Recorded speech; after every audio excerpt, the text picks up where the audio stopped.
All right, gang. So I've drawn my composition out, and I did take a picture of it, so I'll show you what it looked like before. But I wanted to show you the power of the graphite bars and some other tools. So, although there are darker things and chairs and stuff in the background, I'm actually just going to go over it. And I think the most important thing is, as you're learning to add value to a drawing, is when to actually draw things out. Um, as opposed to like getting everything all set and then filling in the shapes. So I realize that there's a chair in this composition here, and then there's these swivel chairs, or one and part of one back there, and I have them penciled in very lightly, but I still know where they are, so I didn't lose the drawing, but I wanted to go over them. And I'm actually going to use the edge. This is a larger graphite bar, yours are a little smaller, but I'm actually just going to go over this. I didn't lose the drawing. I'm going to go over this. I didn't lose the drawing, but it's why you don't do things too dark. Now, nothing is truly white except for maybe some of the pieces of paper here. So I'm actually going to go over the whole thing lightly. But if you had some areas that were white, you could certainly leave them. All right. Now, just as I'm looking at my values, I see that back here is really dark. So I'm actually going to add some more. This is graphite. You can get right to the edge of something with it, which is nice. All right, and then maybe just a little bit more over here. And that's good for now. I've got my sort of light mid-tones. I've got some values going. Now, what I could do is like start switching to pencil and kind of sharpening up some of the edges, evening them out. But since everything is fairly smooth, I don't need to fix any of the overlaps or unevenness. So I'm trying to be very careful. I'm moving my pencil fast, and I'm just kind of filling it in a little bit, okay? Not a bad start. Straighten this line out, all right? So now what I want to do is show you a couple things in terms of the blending stump. Now, your first tendency may be to like get in there and really jam it on and push it in, but that's not the idea. We want to be very careful with our paper.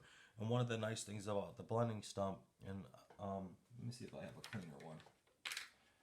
I like the bigger ones because you get more bang for your buck if you lay them on their side. This one is smaller.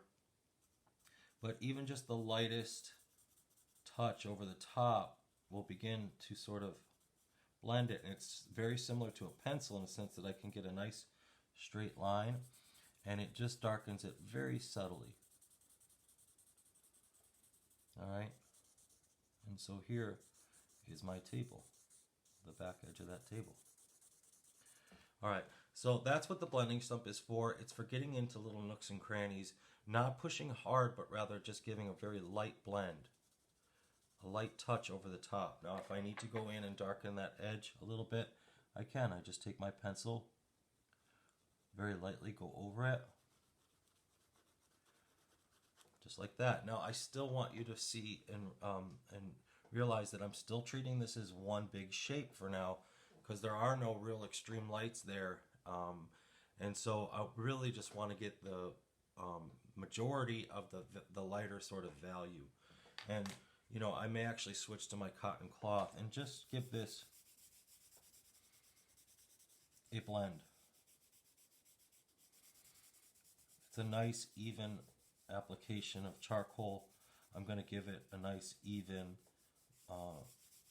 rub. Okay, I have a little bit of splotching, but no big deal. I can fix those, okay? And actually, maybe I should show you this now. That's what I use the chamois for. It's for really light lifts. You could use your kneaded eraser too, but this is the chamois.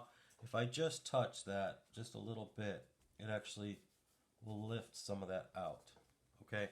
So the chamois is for really light lifts, but also leaves a nice smooth transition. It's not like an eraser where if I came in here it would do something dramatic. This is leaves nice soft edges. All right.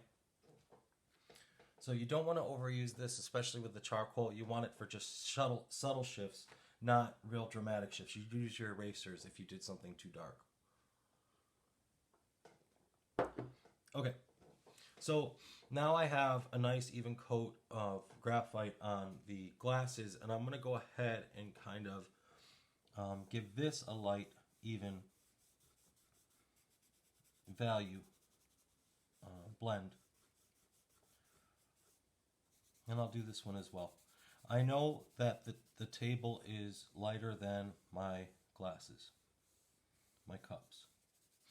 Now, if you notice, I think the most important part, and I kind of skipped a step here, but the most important part is I haven't drawn the ellipse on the glasses yet. I haven't started any detail. I'm just getting the sort of base value of the cup in, and I'll draw the ellipse on top of its base value. So don't worry about getting your rulers out and measuring everything perfect, because we're going to do that on top of what's already here. And learning to apply value, it actually teaches you the order in which to draw, add value, because you're kind of constantly going back and forth between sharpening edges, drawing out your ellipses, fixing proportions and all that stuff. You can do that at any point. Let's say I made this table too low.